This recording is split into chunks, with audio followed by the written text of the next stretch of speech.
وتحقیقہ ان للشیء وجودا فی الاعیان ووجودا فی الاذہان ووجودا فی العبارۃ ووجودا فی الکتابۃ فالکتابۃ تدل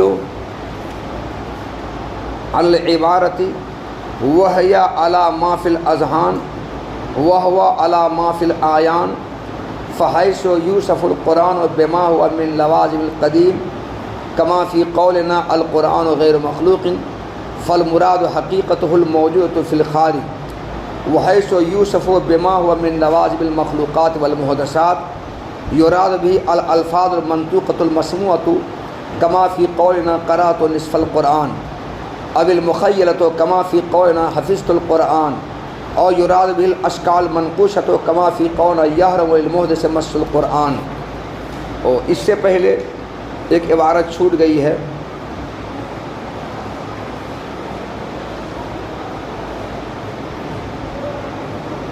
کما یقال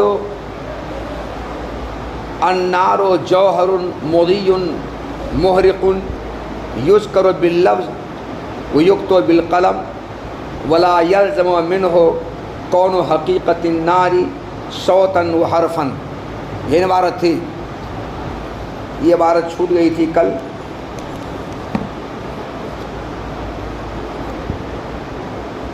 کل بتلایا تھا کہ قرآن کو، کلام کو مصحف میں لکھا بھی جاتا ہے اور دلوں سے یاد بھی کیا جاتا ہے، زبان سے پڑھا بھی جاتا ہے، تکلم بھی کیا جاتا ہے، کانوں سے سنا بھی جاتا ہے۔ کلام کو، کلام الہی کو، قرآن کو لکھا بھی جاتا ہے، یاد بھی کیا جاتا ہے، پڑھا بولا سنا بھی جاتا ہے، یہ سب ہوتا ہے۔ لیکن کلام کے لکھے جانے، یاد کیے جانے، پڑھے جانے، سنے جانے کا مطلب یہ نہیں ہے کہ یہ جو الفاظ ہیں انہی الفاظ، اس کا مطلب یہ نہیں ہے کہ اللہ کا کلام جو کلام نفسی ہے، جو اللہ کی ذات کے ساتھ قائم ہے، اس کو لکھا جاتا ہے، اس کو یاد کیا جاتا ہے، اس کو پڑھا بولا سنا جاتا ہے، یہ مطلب بالکل نہیں ہے۔ بلکہ کلام کے، قرآن کے لکھے پڑھے بولے سنے جانے کا مطلب یہ ہے کہ کلام نفسی قدیم جو اللہ کی صفت ہے اس پر دلالت کرنے والا جو یہ کلام لفظی ہے، اس کلام لفظی پر دلالت کرنے والے حروف کی صورتوں کو اور کتابت کی شکلوں کو لکھا جاتا ہے، اور کلام نفسی پر دلالت کرنے والا جو کلام لفظی ہے، اس کلام لفظی کے جو الفاظ خزانۂ خیال میں جمع ہیں، الفاظ کی صورتیں، ان الفاظ کی صورتوں کو یاد کیا جاتا ہے۔ اور کلام کے، قرآن کے منہ سے بولے جانے کا، تکلم کیے جانے کا، پڑھے جانے کا مطلب یہ ہے کہ اس کلام نفسی قدیم پر دلالت کرنے والے جو الفاظ ہیں ان الفاظ کو پڑھا لکھا بولا سنا جاتا ہے۔ اور اس کلام نفسی کے سنے جانے کا مطلب یہ ہے کہ اس کلام نفسی کو دلالت کرنے والے الفاظ جو کلام لفظی ہیں، اس کلام لفظی کے سنا جاتا ہے، اس کو لکھا جاتا ہے، اس کو بولا جاتا ہے۔ کلام نفسی کو لکھا بولا نہیں جاتا ہے۔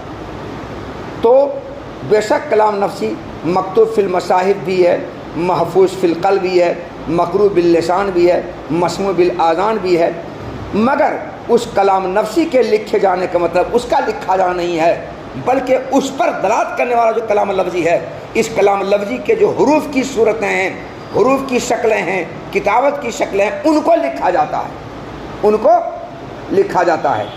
ایسے ہی کلام نفسی کو یاد کیا جاتا ہے تو اس کو یہ نہیں یاد کیا جاتا ہے، بلکہ اس کلام نفسی پر دلالت کرنے والے جو الفاظ کی صورتیں اور شکلیں خزانۂ خیال میں جمع ہیں ان کو یاد کیا جاتا ہے، ان کو محفوظ کیا جاتا ہے دل سے۔ ایسے ہی کلام نفسی کو پڑھا جاتا ہے، تکلم کیا جاتا ہے، بولا جاتا ہے، تو اس کو بولا نہیں جاتا ہے، اس کو پڑھا نہیں جاتا ہے، بلکہ اس کلام نفسی پر دلالت کرنے والا جو کلام لفظی ہے، اس کلام لفظی کو بولا جاتا ہے، اس کا تکلم کیا تھا، اس کا تکلم نہیں ہوتا ہے۔ اور کلام نفسی کو سنا بھی جاتا ہے تو اس کلام نفسی کو نہیں سنا جاتا ہے، بلکہ اس کلام نفسی پر دلالت کرنے والا جو کلام لفظی ہے، اس کلام لفظی کو سنا جاتا ہے۔ اس لیے مکتوب ہونا، محفوظ ہونا، مقروء ہونا، مسموع ہونا، اگر کلام نفسی کی صفت آئی ہے تو وہ مجازن ہے، حقیقتاً نہیں ہے۔ حقیقت میں مکتوب ہونا، محفوظ ہونا، مسموع ہونا، مقروء ہونا کس کی صفت ہے؟ اس کی ہے، اس کی نہیں ہے۔ اگر اس کو کہا گیا ہے مسموع ہونا، مقروء ہونا تو مجازن کہا گیا ہے۔ اگر یہ کہا گیا ہے کہ اس کو لکھا جاتا ہے تو مجازن یہ کہا کہ اس کو لکھا جاتا ہے، حقیقتاً اس کو لکھا ہے، حقیقت اس کو لکھا جاتا ہے۔ اگر یہ کہا گیا کہ اس کو یاد کیا آتا ہے، اس کو یاد نہیں کیا آتا ہے بلکہ یاد اس کو کیا آتا ہے۔ اگر کہا گیا اس کو یاد کیا آتا ہے، مجازن کہا گیا اس کو یاد کیا آتا ہے۔ اگر یہ کہا گیا اس کو بولا جاتا ہے تو حقیقت اس کو نہیں بولا جاتا، حقیقت بولا اس کو بولا جاتا ہے، اس کو پڑھا جاتا ہے، اور اس کو اس کی طرف قرات جو نسبت کی گئی مجازن نسبت کی گئی ہے، اس طرح سے اس کو سنا جاتا ہے۔ حقیقت اس کو نہیں سنا جاتا ہے بلکہ حقیقت میں اس کو سنا جاتا ہے۔ مسموع حقیقت اس کی صفت ہے، اور اس کی طرف سما کی نسبت اگر کی گئی ہے تو مجازن ہے۔ تو مکتوب، مقروء، محفوظ، مسموع یہ صفت حقیقت میں کلام لفظی کی ہے، نظر مطلوع حادث کی ہے، کلام نفسی کی صفت نہیں ہے۔ اگر ہے تو مجازن ہے، حقیقتاً نہیں ہے۔ اس لیے اگر قرآن کی تعریف میں یہ بات اگر آئی ہے کہ قرآن نام ہے اس کلام کا جو تواتر کے ساتھ مصحف کے دو کوٹوں کے درمیان منتقل ہوتے ہوئے آیا ہے، تو مصحف کے دو کوٹوں کے درمیان منتقل ہوتے ہوئے جو قرآن آیا اسی کا نام قرآن ہے، اسی کا نام کلام۔ اگر یہ بات ہے تو اس سے یہ لازم نہیں آتا ہے کہ وہ مکتوب ہے، وہ مقروء ہے، وہ مسموع ہے، وہ ملفوظ ہے، یہ لازم نہیں آتا ہے، بلکہ اس پر دلالت کرنے والا یہ جو کلام لفظی ہے وہ مکتوب ہے، وہ مقروء ہے، وہ مسموع ہے اور وہ محفوظ ہے، وہ نہیں ہے۔ اس کو ایک مثال سے سمجھو، وہ مثال دے رہے ہیں۔ بولا جاتا ہے آگ ایک جلانے والا مادہ ہے۔ کیا بولا جاتا ہے؟ آگ ایک جلانے والا مادہ ہے۔ یہ جو بولے ہم، اس جملے کو لکھا بھی جاتا ہے قلم سے، اس جملے کو منہ سے بولا بھی جاتا ہے، اور لکھا جانا اور بولا جانا، اور اس جملے کو سنا بھی جاتا ہے۔ تو لکھا جانا، بولا جانا، سنا جانا یہ تو اصوات اور حروف کی خصوصیات میں سے ہے نا۔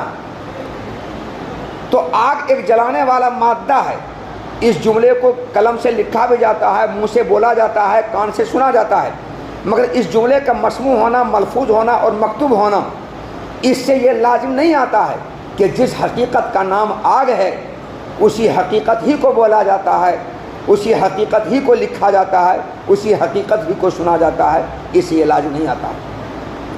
کیونکہ جس حقیقت کا نام آگ ہے وہ آگ کوئی لفظ نہیں ہے، اور وہ آگ کوئی آواز نہیں ہے اس کو سنا جائے، وہ کوئی لفظ نہیں کہ اس کو لکھا جائے، تو اس کو نہیں لکھا جاتا ہے۔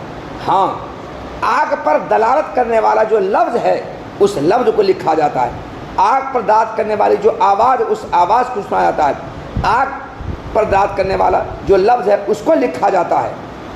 تو اس جملے کے لکھے جانے سے، بولے جانے سے، سنے جانے سے یہ لازم نہیں آتا ہے کہ جس حقیقت کا نام آگ ہے وہی حقیقت آواز ہو کے اس کو سنا جائے، وہی حقیقت حرف اور لفظ ہو کے اس کو لکھا جائے، اس سے یہ لازم نہیں آتا ہے، بلکہ لکھا جاتا ہے، سنا جاتا ہے، بولا جاتا ہے۔ کس کو؟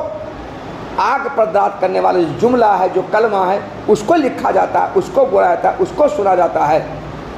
آگ جو مادہ ہے نہ اس کو لکھا جاتا ہے نہ اس کو سنا جاتا ہے، اس کو بولا جاتا ہے۔ اس کو لکھے کیسے؟ ہاتھے جل جائے گا۔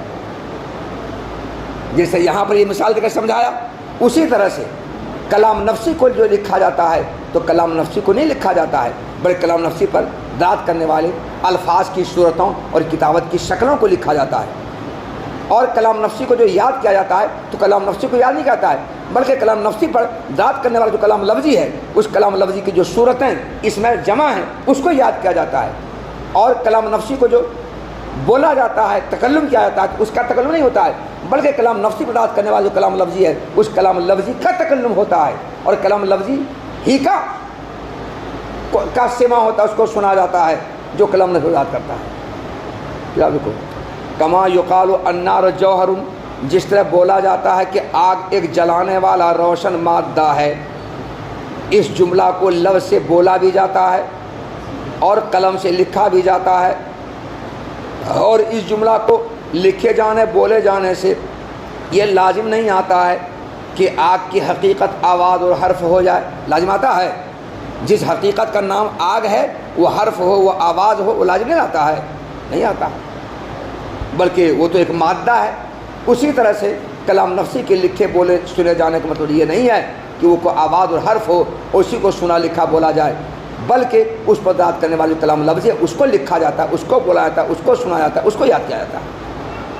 اس لیے بولا جانا, لکھا جانا, سنا جانا یہ جو قرآن کی تعریف میں آیا ہے, اس تعریف سے یہ شبہ پیدا نہ ہو کہ قرآن کلام لفظی ہی کا نام ہے, یہی قرآن ہے, کلام نفسی کچھ نہیں ہے, یہ نہ کہا جائے.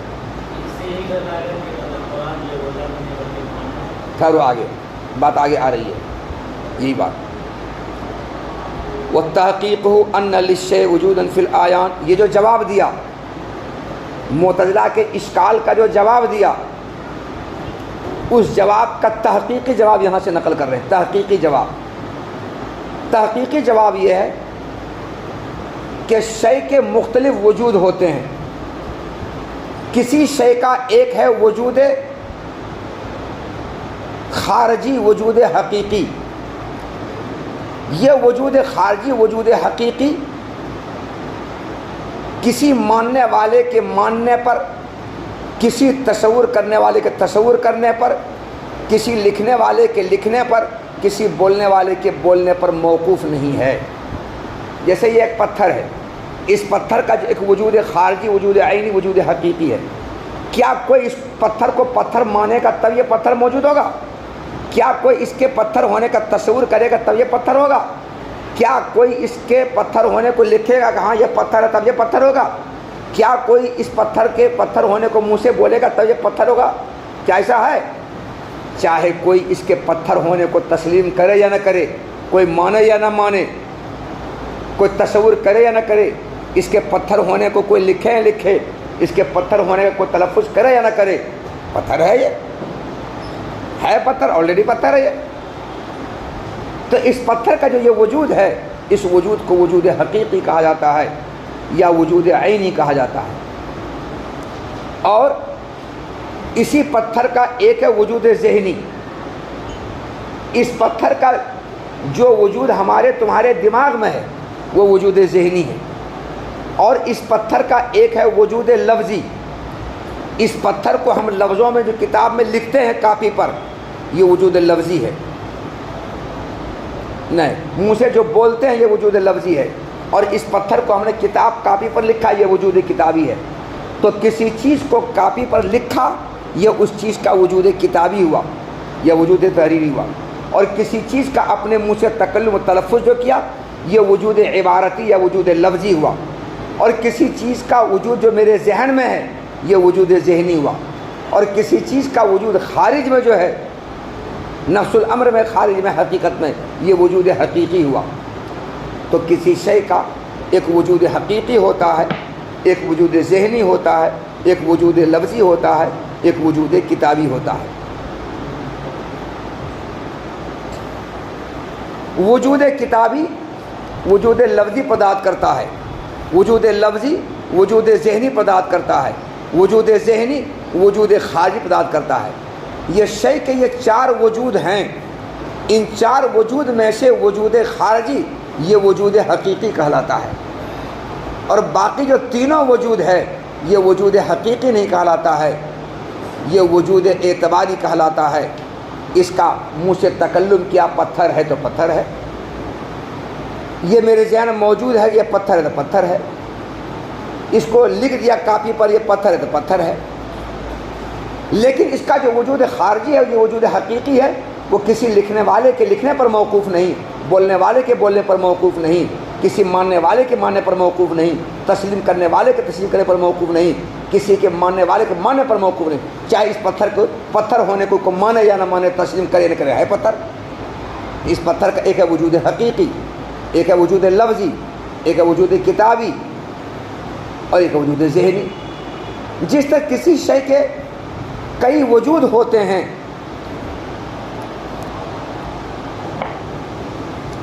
اسی طرح قرآن کا بھی کئی وجود ہے. ایک ہے قرآن کا وجود حقیقی, اور قرآن کا جو وجود حقیقی ہے وہ کلام نفسی ہے. کون ہے وہ؟ کلام نفسی ہے. کلام نفسی کو کوئی مانے یا نہ مانے اس کا وہ موجود ہے. تو کلام نفسی کا وجود کسی ماننے والے کے ماننے پر موقوف نہیں ہے, کسی تسلیم کرنے والے تسلیم کرنے پر موقوف نہیں ہے کہ مانے اور تسلیم کرے تب اس کا وجود ہوگا, وہ نہیں, ایسی بات نہیں ہے. چاہے کوئی مانے یا نہ مانے, کوئی تصور کرنے کرے, وہ موجود ہے. تو قرآن کا جو وجود عینی اور وجود خارجی ہے, وجود حقیقی, وہ ہے اس کا کلام نفسی ہے, وہ کلام نفسی ہے.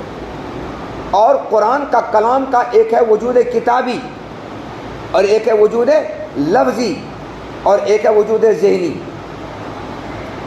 تو وہ قرآن جو اللہ کی صفت اللہ کی ذات کے ساتھ قائم ہے, جو کلام نفسی ہے, اس پر دلالت کرنے والے جو الفاظ کی شکل و صورت میرے ذہن میں ہے, اس کا یہ ہے وجود ذہنی ہے وہی, مگر یہ وجود ذہنی ہے. اس کا یہ وجود ذہنی ہے. اور اسی قرآن پر کلام نفسی پر جو اللہ کی صفت اللہ کی ذات کے ساتھ قائم ہے, اس پر دلالت کرنے والا جو کلام لفظی ہے, اس کلام لفظی کا جو تکلم ہوتا ہے, تلفظ ہوتا ہے, منہ سے بولتے ہیں, یہ اسی کلام نفسی کا کلام کا قرآن کا یہ ہے وجود لفظی.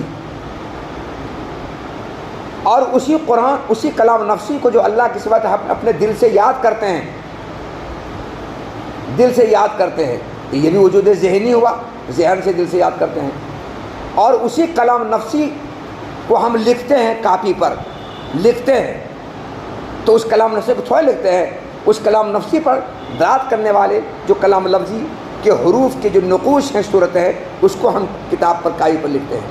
تو یہ کاپی پر جو لکھا ہم نے, اس کو یہ ہے اس کلام کا, یہ کلام کتابی ہے, یہ وجود کتابی ہے. یہ تو جس طرح کسی چیز کے 4 وجود ہوتے ہیں, ان میں وجود حقیقی ہے,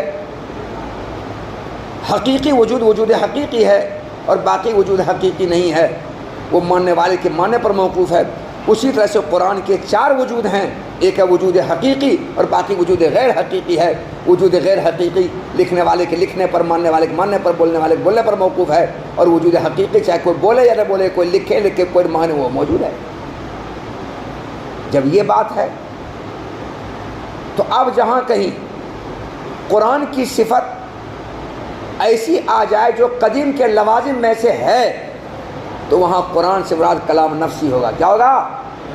کلام نفسی ہوگا. جیسے القرآن غیر مخلوقین, یہاں قرآن کی صفت کیا آیا ہے؟ غیر مخلوق آیا ہے.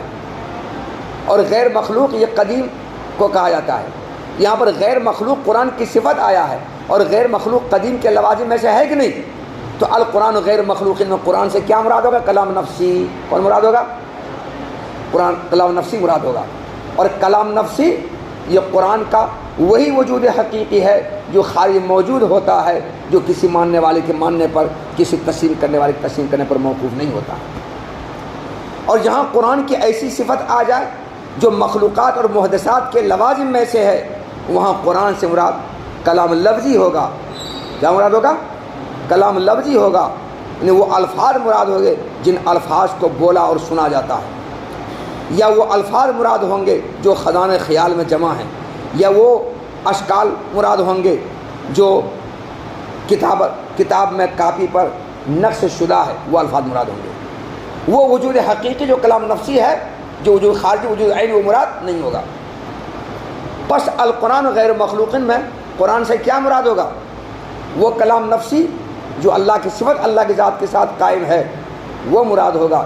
یہاں پر قرآن سے مراد قرآن کا وہ وجود ہوگا جو وجود حقیقی ہے, جو خارج نفس الامر میں موجود ہے, اور اس کا وجود کسی ماننے والے کے ماننے پر موقوف ہے, وہ یہاں پر مراد ہوگا. اور قرأت نصف القرآن, میں نے آدھا قرآن پڑھا. یہاں قرآن کی صفت قرأت آئی ہے, اور قرأت مخلوقات اور محدثات کے لوازم میں سے ہے کہ نہیں؟ تو جہاں کہیں قرآن کی صفت مخلوقات اور محدثات کے لوازم میں سے آ جائے, تو وہاں قرآن سے مراد کیا ہوگا؟ سنے جانے والے بولے جانے والے الفاظ ہوں گے, اور سنے جانے والے بولے جانے والے الفاظ پر مشتمل یہ قرآن سے یہ مراد ہوگا. وہاں پر قرأت نصف القرآن میں قرآن سے کیا مراد ہوگا؟ یہ مراد ہوگا, میں نے یہ آدھا قرآن پڑھا ہے. اور حفظت القرآن میں قرآن سے کیا مراد ہوگا؟ میں نے قرآن کو یاد کیا. قرآن کو یاد کیا, یاد کرنا, محفوظ کرنا, یہ محدثات اور مخلوقات کے لوازم میں سے ہے۔ تو محدثات مخلوقات کے لوازم میں سے وہی قرآن کی صفت آیا ہے، اس لیے یہاں پر قرآن سے کیا مراد ہوگا؟ وہ الفاظ مراد ہوں گے، وہ الفاظ کی صورتیں مراد ہوں گے جو خزان خیال میں جمع ہے، اور خزان خیال میں جمع شدہ الفاظ کی صورتیں یہی نہ ہے، یہ مراد ہوگا۔ تو حفظت القرآن میں قرآن سے مراد کلام لفظی ہوگا۔ اور یحرم للمحدث مس القرآن، محدث کے لیے قرآن کا چھونا حرام ہے۔ یہاں پر قرآن کی صفت مس آیا ہے، کیا آیا ہے؟ مس، چھونا، ممسوس ہونا، مس ہونا، ممسوس ہونا، چھونا، یہ محدثات اور مخلوقات کے لوازم میں سے ہیں کہ قدیم کے لوازم میں سے؟ قدیم کو چھوا جاتا ہے کہ محدث مخلوق کو چھوا جاتا ہے؟ مخلوق کو چھوا جاتا ہے۔ اور محدثات مخلوقات کے لوازم میں سے جو چیز ہو وہ قرآن کی صفت اگر آ جائے بن کر کے تو وہاں پر قرآن سے مراد کیا ہوگا؟ کلام لفظی ہوگا۔ اس لیے یحرم للمحدث مس القرآن میں قرآن سے مراد یہی کلام لفظی ہوگا۔ محدث کے لیے اس کا چھونا حرام ہے، اس کا چھونا حرام نہیں ہے، وہ تو چھو ہی نہیں سکے گا۔ چھو سکے گا؟ جب اللہ کے پاس چھو تو چڑھو جا کر آسمان پر سیڑھی لگا کر کے۔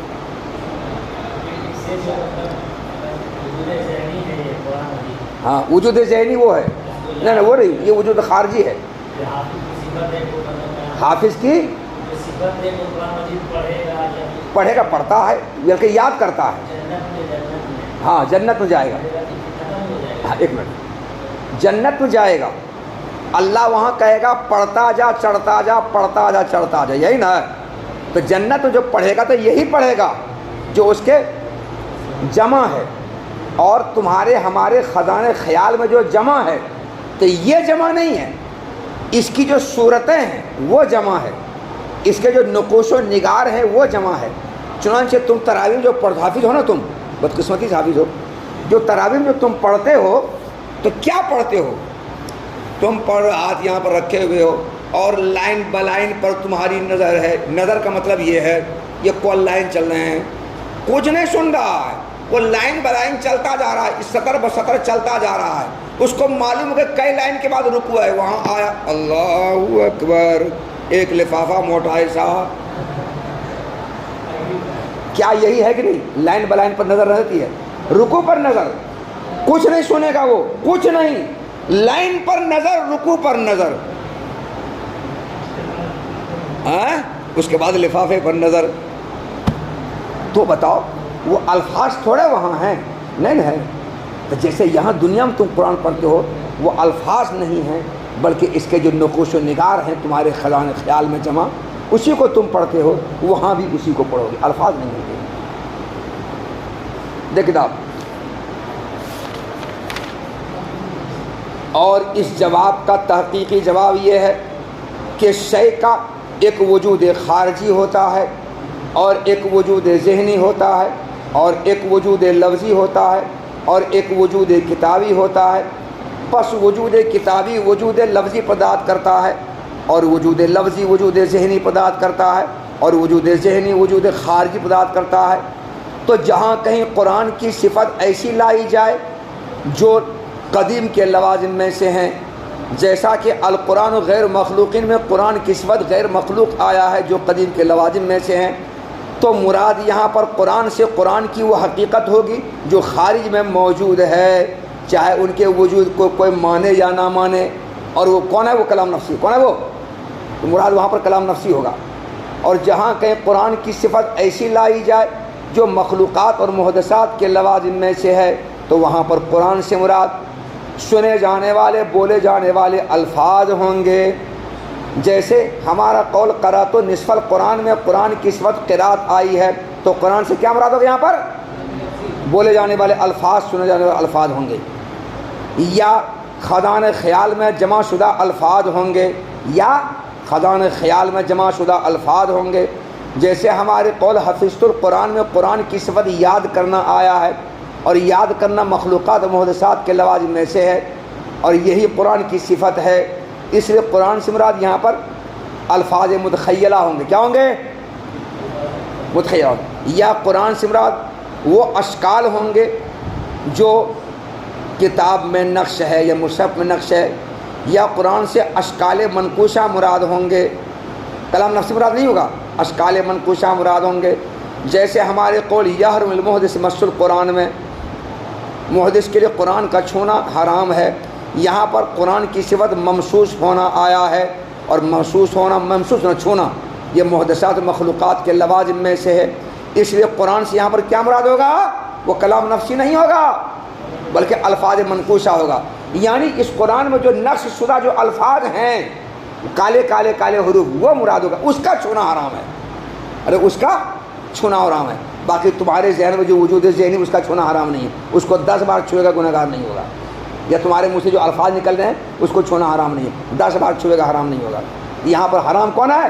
جو لکھا ہوا ہے اس کو چھونا حرام ہے، جو منہ سے بول رہے ہیں قرآن پڑھے اس کا چھونا حرام نہیں، اسی لیے بے وضو آدمی کا قرآن پڑھنا جائز ہے، اسی لیے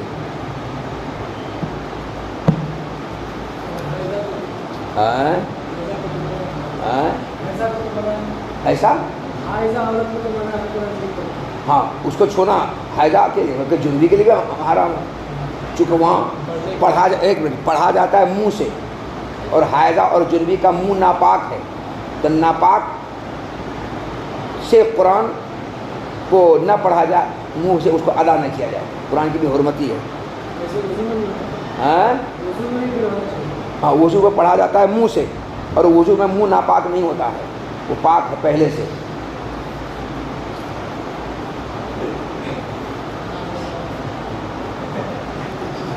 وَلَمَّا كَانَ دَلِيلُ الْأَحْكَامِ الشَّرْعِيَّةِ هُوَ اللَّفْظُ دُونَ الْمَعْنَى الْقَدِيمِ عَرَّفَهُ أَئِمَّةُ الْأُصُولِ بِالْمَكْتُوبِ فِي الْمَصَاحِفِ الْمَنْقُولِ بِالتَّوَاتُرِ وَجَعَلُوهُ اسْمًا لِلنَّجْمِ وَالْمَعْنَى جَمِيعًا أي للنجم من حيث الدلالة المعنى لا لمجرد المعنى۔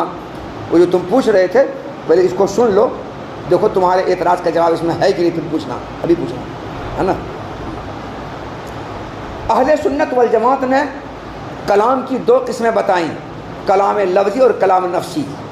معتزلہ نے کلام کو صرف کلام لفظی منحصر کیا ہے اور کلام نفسی کا انکار کیا، یہ بات ہے۔ معتزلہ نے کہا کہ کلام تو صرف کلام لفظی ہی ہے، کلام نفسی کا وجود ہی نہیں ہے، کلام نفسی کوئی چیز ہے ہی نہیں، کچھ نہیں ہے، اس کا کوئی وجود نہیں ہے۔ مگر اہل سنت والجماعت اشاعرہ نے کہا کہ کلام کی 2 قسمیں ہیں، کلام لفظی ہے اور کلام نفسی ہے، یہ بھی کلام دونوں کلام ہے۔ اہل سنت والجماعت اشاعرہ پر اعتراض ہے معتزلہ کی طرف سے، اسی اعتراض پہ یہاں بیان کر رہے ہیں۔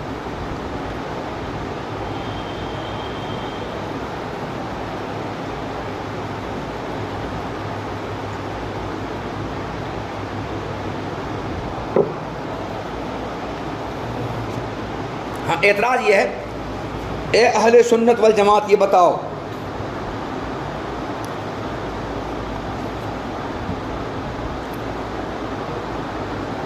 ائمہ اصول نے قرآن کی جو تعریف کی ہے وہ تعریف کیا کی ہے؟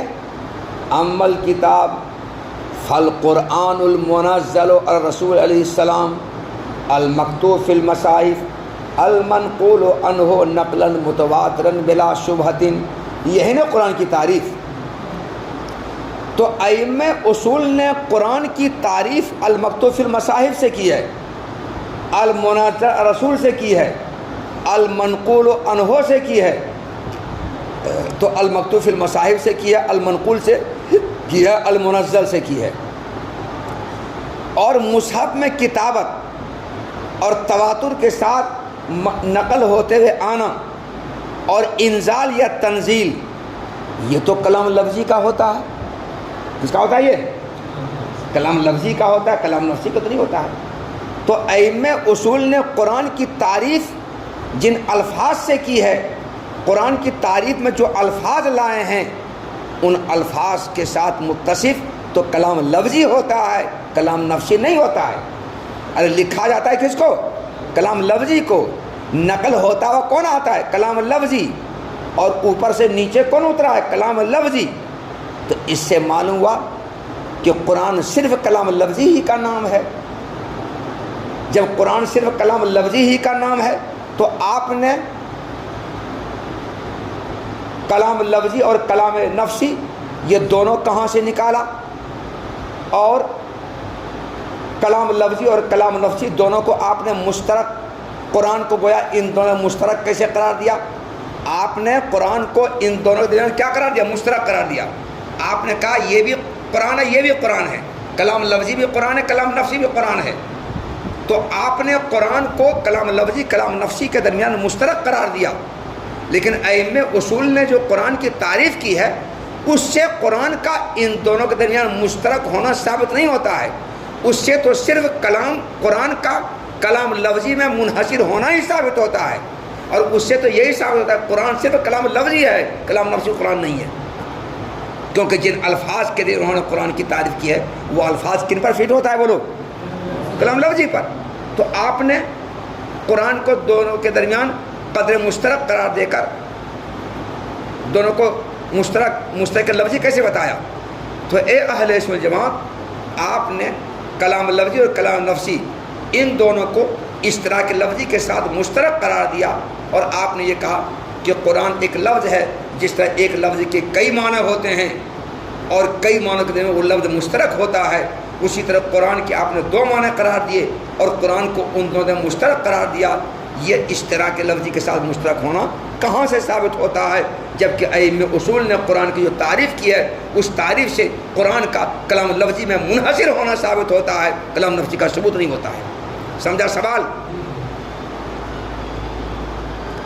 اس کا جواب شارح نے دیا ہے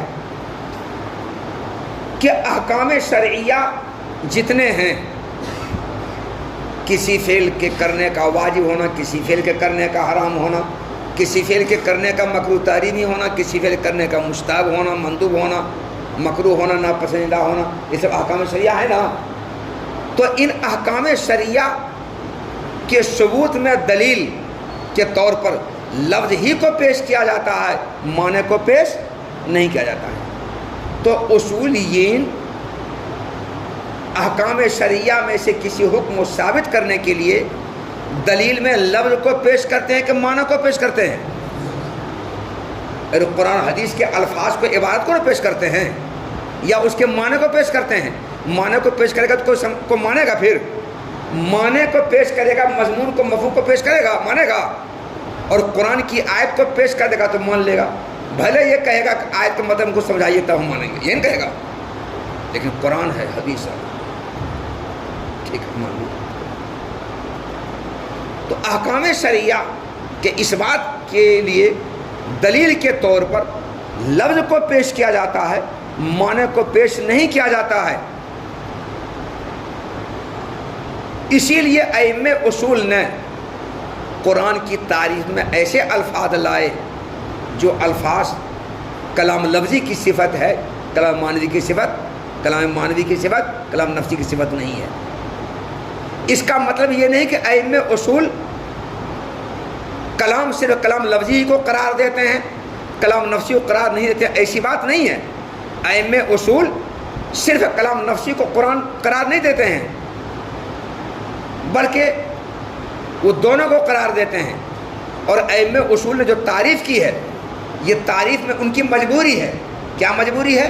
کہ احکام شرعیہ کے اس بات میں دلائل جو پیش کرتے ہیں وہ لفظ پیش کرتے، معنی پیش نہیں کرتے ہیں. اس لیے ان کی اس مجبوری کی وجہ سے انہوں نے قرآن کی تعریف میں المکتوب فی المصاحف، المنقول عنہ، المنزل یہ الفاظ کہے. اس کا مطلب یہ نہیں ہے کہ ان کے نزدیک قرآن صرف کلام لفظی ہی کا نام ہے، کلام نفسی کا نہیں، ایسی بات نہیں ہے. یا صرف کلام نفسی ہی کا نام ہے، کلام لفظی کا، ایسی بات نہیں ہے. بلکہ قرآن لفظ اور معنی دونوں کا نام ہے. لفظ کا ایک نام ہے، اس حیثیت سے کو معنی پرداد کرتا ہے، اور معنی کا بھی نام ہے اس حیثیت سے کہ وہ لفظ کا مدلول ہے. تو دونوں کا نام ہے. لفظ کا بھی نام ہے، اس حیثیت کو معنی پرداد کرتا ہے، اور معنی کا بھی نام ہے اس حیثیت سے کہ لفظ سے اس کو ثابت کیا جاتا ہے. دونوں کا نام ہے، ایک کا نام نہیں ہے. یہ جواب دیا. اور رہی بات کہ المنقول عنہ اور المکتوب فی المصاحف سے تعریف کیوں کی، یہ ان کی مجبوری ہے. مجبوری کیا ہے؟ مجبوری یہ ہے کہ کسی بھی حکم شرعی کو ثابت کرنے کے لیے وہ لفظ ہی کو پیش کیا جاتا ہے، معنی کو نہیں. اس لیے تعریف قرآن سے، قرآن کی تعریف میں یہی الفاظ بولے ہیں. مگر ان الفاظ کے بولنے سے یہ نہ سمجھا جائے کہ قرآن صرف وہ کلام لفظی ہی کو قرار دیتے ہیں، کلام نفسی کو نہیں. یہ بات نہیں کہا جائے، بلکہ دونوں قرار دیتے ہیں. یہ جواب دیا ہے.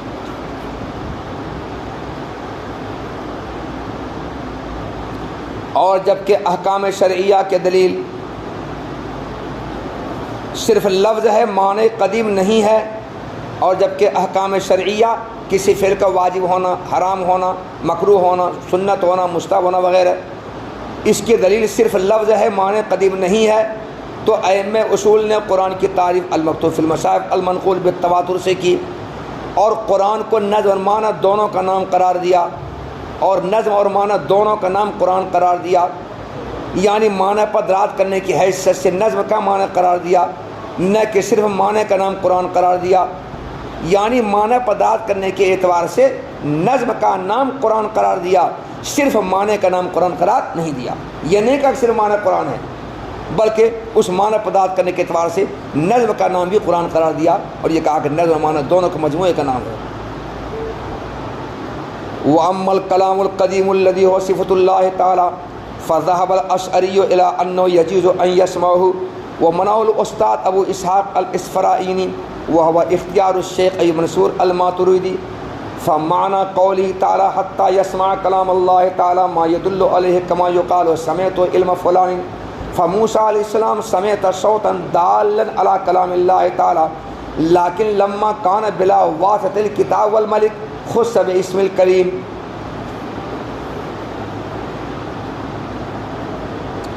ابھی آپ کے سامنے یہ بات آئی کہ اگر قرآن کی صفت ایسی آ جائے جو قدیم کے لوازم میں سے ہے تو وہاں قرآن سے مراد کلام نفسی ہوگا۔ اگر قرآن کی ایسی صفت آ جائے جو مخلوقات اور محدثات کے لوازم میں سے ہے تو وہاں قرآن سے مراد کلام لفظی ہوگا۔ یہ بات آ گئی نا؟ اب یہاں سے اس بحث کو شروع کر رہے ہیں کہ مسموع ہونا یہ قرآن کلام نفسی کے صفات میں سے ہے یا نہیں؟ مسموع ہونا یہ قدیم کے لوازم میں سے ہے یا محدثات اور مخلوقات کے لوازم میں سے ہے؟ کیا ہونا؟ مسموع ہونا یعنی سنا جانا، مسموع ہونا سنا جانا قدیم کے لوازم میں سے ہے یا محدثات اور مخلوقات کے لوازم میں سے ہے؟ اس کو یہاں سے بیان کر رہے ہیں۔ تو اس سلسلے میں اختلاف ہے ابو الحسن اشعری اور استاد ابو اسحاق اصفرائینی کے درمیان۔ ابو الحسن اشعری رحمۃ اللہ علیہ کے ایک شاگرد ہیں ابو الحسن باہلی۔ ابو الحسن باہلی کے شاگرد ہیں ابراہیم ابن ابراہیم استاد ابو اسحاق اصفرائینی۔ یہ ابراہیم استاد ابو اسحاق اصفرائینی کا انتقال نیشا پور میں 418 ہجری میں ہوا ہے۔ تو ابو الحسن اشعری اور استاد ابو اسحاق اصفرائینی کے درمیان اس بات کو لے کر اختلاف ہے کہ مسموع ہونا حدوث کے لوازم میں سے ہے یا حدوث کے لوازم میں سے نہیں ہے۔ اس بات کو لے کر اختلاف ہے۔ اگر مسموع ہونا حدوث کے لوازم میں سے ہے، اگر ہے تو جہاں کہیں قرآن کی صفت مسموع ہونا آیا ہے وہاں پر اس قرآن سے مراد کلام لفظی ہوگا۔ کیا ہوگا؟ کلام لفظی ہوگا نا ہوگا۔ اور اگر مسموع ہونا حدوث کے لوازم میں سے نہیں ہے، جو حادث ہو اسی کو سنا سکتا ہے، جو حادث ہو اس کو نہیں سنا، ایسی بات نہیں ہے، بلکہ جو حادث ہوگا اس کو بھی سنا سکتا ہے، جو حادث نہیں اس کو بھی سنا سکتا ہے۔ اگر یہ بات ہے یعنی مسموع ہونا حدوث کے لوازم میں سے نہیں ہے تو ایسی صورت میں جہاں کہیں قرآن کی صفت مسموع ہونا آئے گا وہاں پر قرآن سے مراد کلام نفسی بھی ہوگا اور وہاں قرآن سے مراد کلام لفظی بھی ہوگا۔ گویا وہاں قرآن کلام لفظی کلام نفسی کے درمیان مشترک ہوگا، دونوں مراد وہاں پر ہوگا۔ گویا مسموع ہونا حادث اور قدیم کے درمیان قدر مشترک ہوگا، اور مسموع ہونا قرآن کی صفت آنے پر قرآن سے مراد کلام لفظی کلام نفسی دونوں ہوگا۔ تو بہرحال مسموع ہونا حدوث کے لوازم میں سے ہے یا نہیں؟ اگر ہے تو جہاں کہیں قرآن کی صفت مسموع ہونا آیا ہے وہاں پر کلام سے مراد کلام لفظی ہی ہوگا، کلام نفسی نہیں ہوگا۔ اور اگر حدوث کے لوازم میں سے مسموع ہونا نہیں ہے تو جہاں کہیں قرآن کی صفت مسموع ہونا آیا ہے وہاں قرآن سے دونوں مراد ہو سکتا ہے، کلام لفظی بھی اور کلام نفسی بھی، دونوں ہو سکتا ہے۔ یہ اختلاف آپ کے سامنے آیا۔ ابو الحسن عشری رحمۃ اللہ علیہ کا مذہب یہ ہے کہ مسموع ہونا حدوث کے لوازم میں سے نہیں ہے، مسموع ہونا حدوث کے لوازم میں سے نہیں ہے، یعنی جو حادث ہو اسی کو سنا جا سکتا ہے، جو حادث نہیں بلکہ قدیم اس کو نہیں سنا جا سکتا، ایسی بات نہیں ہے، بلکہ جو قدیم ہے اس کو بھی سنا جا سکتا ہے، اس کو بھی سنا جا سکتا ہے۔ جب قدیم اور حادث دونوں کو سنا سکتا ہے تو مسموع ہونا دونوں کی صفت ہوا، قدیم کی بھی اور حادث کی بھی، تو مسموع ہونا حدوث کے لوازم میں سے پھر نہیں ہوا۔ جب نہیں ہوا تو ابو الحسن عشری رحمۃ اللہ نے یہ فرمایا کہ مسموع ہونا جب حدوث کے لوازم میں سے نہیں ہے تو جو حادث ہے اس کو بھی سنا سکتا ہے اور جو قدیم ہے اس کو بھی سنا سکتا ہے۔ وہ مسموع ہونا حادث اور قدیم کے درمیان قدر مشترک ہے، اور جب قدر مشترک ہے تو جہاں کہیں قرآن کی صفت مسموع ہونا آیا ہے وہاں قرآن سے مراد کلام نفسی اور کلام لفظی دونوں ہوگا۔ کیا ہوگا؟ دونوں ہوگا۔ پس حتیٰ یسمع کلام اللہ میں کلام اللہ سے مراد کلام نفسی بھی ہوگا اور کلام لفظی بھی ہوگا۔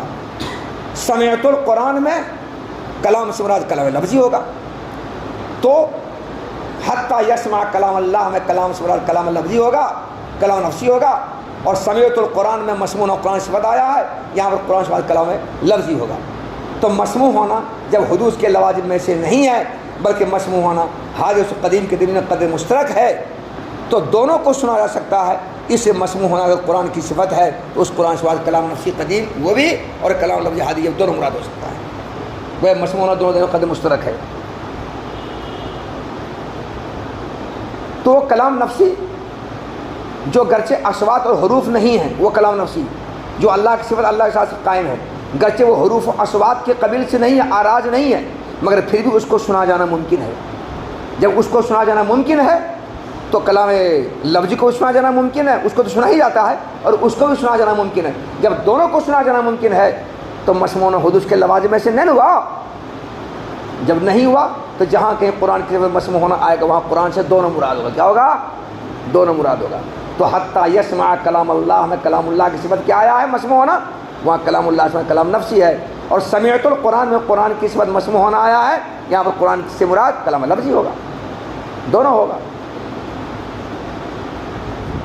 جس طرح اللہ تعالیٰ کی کوئی شکل و صورت نہیں ہے کوئی شکل و صورت اللہ تعالیٰ کی، لیس کمثلہ شیء، اللہ تعالیٰ کی کوئی شکل و صورت نہیں ہے، اس کے باوجود اللہ تعالیٰ کا دکھائی دینا ممکن ہے، دنیا میں دکھائی دینا ممکن ہے، دنیا میں، حالانکہ اللہ کی کوئی شکل و صورت نہیں ہے، اور دکھائی دیتی وہی جس کی کوئی شکل و صورت ہو، مگر اللہ تعالیٰ کی کوئی شکل و صورت نہ ہونے کے باوجود دنیا میں اللہ کا دکھائی دینا ممکن ہے۔ اسی طرح سے کلام نفسی کوئی آواز نہیں، کوئی حرف نہیں، پھر بھی اس کا سنا جانا ممکن ہے۔ یہ کون کہتے ہیں؟ ابو الحسن عشری رحمۃ اللہ علیہ۔ اور استاد ابو اسحاق اصفرائینی کہتے ہیں کہ مسموع ہونا حدوث کے لوازم میں سے ہے، مسموع ہونا حدوث کے لوازم میں سے ہے، اور ابو منصور ماتریدی رحمۃ اللہ علیہ کا بھی یہی مختار مذہب ہے، مسموع ہونا حدوث کے لوازم میں سے ہے، جو چیز حادث ہوگی اسی کو سنا جا سکتا ہے، جو قدیم ہونا اس کو، جو قدیم اس کو نہیں سنا سکتا ہے۔ بس کلام نفسی قدیم اللہ کی صفت اس کو سننا ممکن نہیں ہے، اس کو سننا ممکن نہیں ہے۔ جب اس کو سننا ممکن نہیں ہے تو قرآن پاک کی آیت جو ہے حتیٰ یسمع کلام اللہ میں کلام اللہ جو آیا ہے اس کلام اللہ سے کلام لفظی ہوگا۔ کون ہوگا؟ کلام لفظی ہوگا۔ حتیٰ یسمع کلام اللہ کا مطلب ہوا کہ اس کلام لفظی پر داد کرنے والے، اس کلام نفسی پر داد کرنے والے جو کلام لفظی اس کو سنا ہے، کلام نفسی پر داد کرنے والے جو کلام لفظی اس کو سنا، یہ مطلب ہوا حتیٰ یسمع کلام اللہ کا۔ چنانچہ مشاعرے میں کہا جاتا ہے کہ اب آپ مولانا مزمل صاحب کو سنیے، یہ کہا تھا جی، اب تک آپ نے مولانا سعد صاحب جیسے پھٹے بانس والے آواز کو سنا، اب آپ مولانا فلاں صاحب کو سنیے، اب فلاں شاعرہ صاحب کو، فلاں شاعر صاحب کو سنیے، تب فلاں شاعر صاحب کو سنتا ہے، ان کی آواز کو سنتا ہے، ہاں تو فلاں صاحب کو سنیے، یا اب تک آپ نے فلاں صاحب کو سنا، تو فلاں صاحب کو سنا کا مطلب فلاں صاحب کی آواز پر داد کرنے والی جو فلاں صاحب کہ کلمات پرداد کرنے والی جو آواز تھی، فلاں صاحب کے اشعار پرداد کرنے والی جو آواز تھی، وہ آواز آپ نے اب تک سنی۔ اب آپ فلاں صاحب کے آواز پرداد کرنے والے، فلاں صاحب کے کلمات اور اشعار پرداد کرنے والا آواز کو اب سنیے آپ۔ یعنی مطلب ہوتا ہے تو جس طرح کہا جاتا ہے کہ میں نے فلاں کے علم کو سنا، تو فلاں کا علم تھوڑے سنتا ہے وہ، بلکہ فلاں کے علم پر داد کرنے والی آواز کو سنتا ہے، نہ کہ فلاں کے علم کو سنتا ہے۔ موسیٰ علیہ السلام نے بھی اللہ کا کلام سنا کوہ طور پر، تو موسیٰ علیہ السلام نے اللہ تعالیٰ کا کلام سنا، مگر اللہ کا کلام سنا کیسے سنا؟ اللہ کے کلام نفسی پر داد کرنے والی جو آواز تھی، اس آواز کو سنا انہوں نے۔ اللہ تعالیٰ کے کلام نفسی پر داد کرنے والی جو آواز تھی، اس آواز کو موسیٰ علیہ السلام سنا، نہ کہ کلام نفسی کو سنا۔ تو ابو اسحاق اسفرائینی کے نزدیک مسموع ہونا حدوث کے لوازم میں سے ہے، جو حادث ہوگا اسی کو سنا سکتا ہے، جو قدیم ہوگا اس کو نہیں سنا سکتا ہے۔ کلام نفسی وہ قدیم ہے، اس سے اس کا سننا ممکن نہیں ہے، اور جہاں کہیں کلام نفسی کو سننے کی بات آئی ہے تو وہاں کلام نفسی سے مراد وہ نہیں ہے، بلکہ کلام لفظی مراد ہے۔ اور اس کی مثال کو آتا ہے میں نے فلاں کے علم کو سنا، یعنی فلاں کے علم پر داد کرنے والی آواز کو سنا۔ موسیٰ علیہ السلام نے اللہ کے کلام کو سنا، یعنی موسیٰ علیہ السلام نے اللہ کے کلام پر داد کرنے والی آواز کو سنا، آواز کو سنا، اور کلام لفظی ہے، کلام لفظی ہے۔ اب ایک سوال، اللہ کے کلام نفسی پر داد کرنے والی آواز کو تو ہر کوئی سنتا ہے، اس کلام نفسی پر داد کرنے والی آواز کو ہم لوگ سنتے رہتے ہیں، روزے سنتے رہتے ہیں۔ تو جب موسیٰ علیہ السلام نے بھی سنا اور ہم بھی سنتے رہتے ہیں، تو کیا وجہ ہے کہ موسیٰ علیہ السلام ہی کا نام کلیم اللہ رکھا گیا، میرا نام کیوں نہیں کلیم اللہ ہوا؟ یہ سمجھے سوال؟ اس کا جواب یہ ہے کہ ہم لوگ جو سنتے ہیں کلام نفسی پر داد کرنے والی آواز کو، تو ہم یا تو فرشتہ کے ذریعے سنتے ہیں یا قرآن پاک کے ذریعے سنتے ہیں، لیکن موسیٰ علیہ السلام نے جو سنا کلام نفسی پر داد کرنے والی آواز کو، بغیر فرشتہ کے اور بغیر کتاب کے انہوں نے سنا۔ یہ خصوصیت ہے موسیٰ علیہ السلام کی، اسی خصوصیت کی وجہ سے موسیٰ علیہ السلام ہی کا نام کلیم اللہ پڑا، باقی اور کا نام کلیم اللہ نہیں پڑا۔ یہ وہ مشہور کتاب کلیم اللہ ہے۔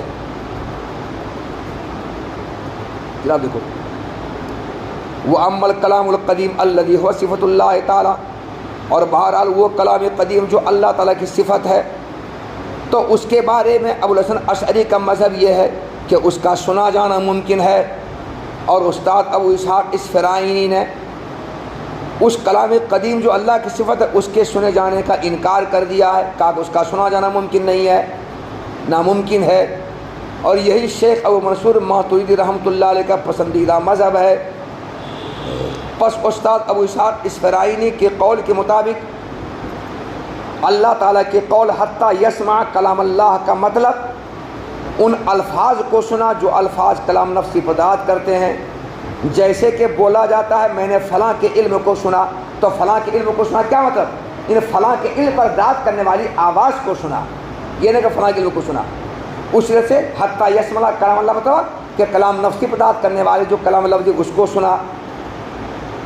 پس موسیٰ علیہ السلام کا اللہ تعالیٰ کے کلام پر داد کرنے والی آواز کو سننا، پس موسیٰ علیہ السلام نے اللہ تعالیٰ کے کلام پر داد کرنے والی آواز کو سنا، موسیٰ علیہ السلام نے اللہ تعالیٰ کے کلام پر داد کرنے والی آواز کو سنا، لیکن یہ سننا چونکہ کتاب اور فرشتہ کے واسطہ کے بغیر تھا، اس لیے ان کا کلیم کے نام کے ساتھ خاص ان کو کر دیا گیا، کلیم کے نام کے ساتھ ان کو خاص کر دیا گیا، انہی کا نام کلیم رکھا گیا، باقی کسی کا نام نہیں۔